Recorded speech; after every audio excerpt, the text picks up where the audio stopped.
It seems like perfect back-to-school weather because it always heats right up as kids head back to school. Yeah, it'll be very toasty tomorrow morning, low to mid 70s, so just like how it was this morning. Normally we're in the mid to upper 60s, so still very mild. If you're back to school, obviously it's still summertime. And afternoon temperatures will be in the mid 90s tomorrow afternoon.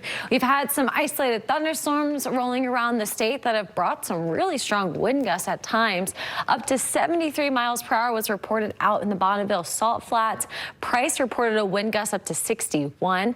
The West Jordan Bench, we had a storm roll over that area. There was a wind gust up to 57, and anywhere else between about 30 and 50 miles per hour. We can see some raindrops there on the camera at Alta Ski area. We have some showers and isolated thunderstorms rolling up the mountains. Afternoon highs today, despite the cloud coverage and the isolated rain that we've had. Salt Lake hit a high of 96, as well as Provo and Ogden. 102 was reported in Moab, and still 104 degrees in St. George. They're not much further than that. They're sitting at 103 right now. We're only a couple of degrees cooler at 94 degrees, but areas like Price, when they had a couple of thunderstorms and showers roll through, they're sitting at 79 degrees, so they've cooled quite a bit because of the rain.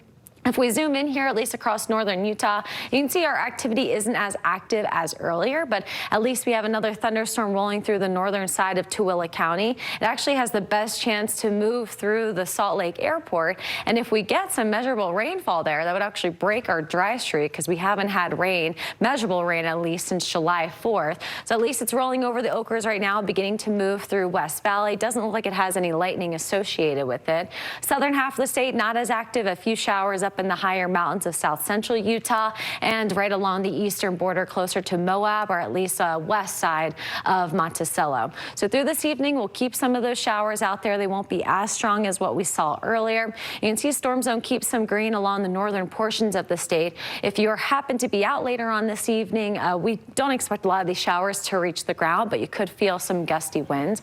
By tomorrow morning, we'll see some showers expand across the eastern side of the state, maybe some isolated thunderstorms early tomorrow morning, but really tomorrow afternoon, with increased energy, more moisture across the state, you can see some heavier thunderstorms will develop across the southern half of the state. These have actually a better chance of bringing heavy downpours, even some flash flooding to some of our national parks. So just keep an eye out on that if you are recreating tomorrow. Northern Utah not as active through tomorrow afternoon, possibly an isolated shower or storm.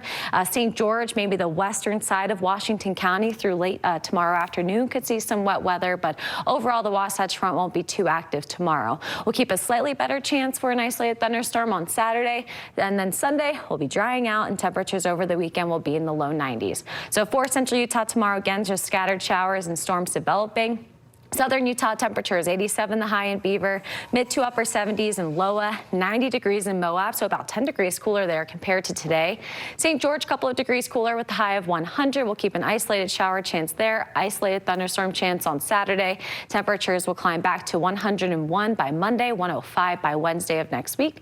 Low 90s across Logan and West Valley, near 90 in Heber City. The Wasatch Front will be in the low to mid 90s for highs, so just a little bit cooler compared to today. Low 90s over the weekend, and then we warm right back up and dry out. Upper 90s by the middle parts of next week, so back above normal. Okay, there you go. We'll take it. Yeah. Thank you. Thanks.